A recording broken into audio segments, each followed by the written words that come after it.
la Danoise récupère la première place mondiale, 6 ans après l'avoir perdue. C'est toutefois son premier titre du Grand Chelem. Le Monde, mis à jour. Le Wozniacki, 27 ans, récupère la première place mondiale, aux dépens d'Alep, 6 ans après l'avoir perdue. En 2012, elle avait été numéro 1 pendant 67 semaines, sans victoire en tournoi majeur. Aucune joueuse n'avait attendu aussi longtemps pour retrouver le sommet du classement. La Danoise disputait sa 3e finale en Grand Chelem. Elle avait perdu les 2 premières, à l'US Open en 2009 et 2014.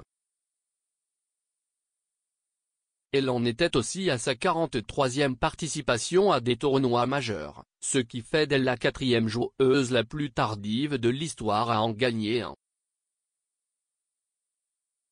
Après des moments difficiles, elle est revenue à son meilleur niveau en 2017, remportant le Masters fin octobre, son plus beau titre jusqu'à celui de Melbourne. Wozniacki est réputée pour sa couverture du terrain et sa régularité du fond du court, domaines dans lesquels elle a en effet excellé en finale, notamment dans les derniers échanges. Mais elle ne s'est pas contentée d'un rôle passif. Prenant souvent elle aussi l'initiative, elle a réussi 25 coups gagnants. La nouvelle championne avait failli être éliminée dès le 2e tour par la Croate Jana Fett, qui avait mené 5-1 avec 2 balles de match au dernier set.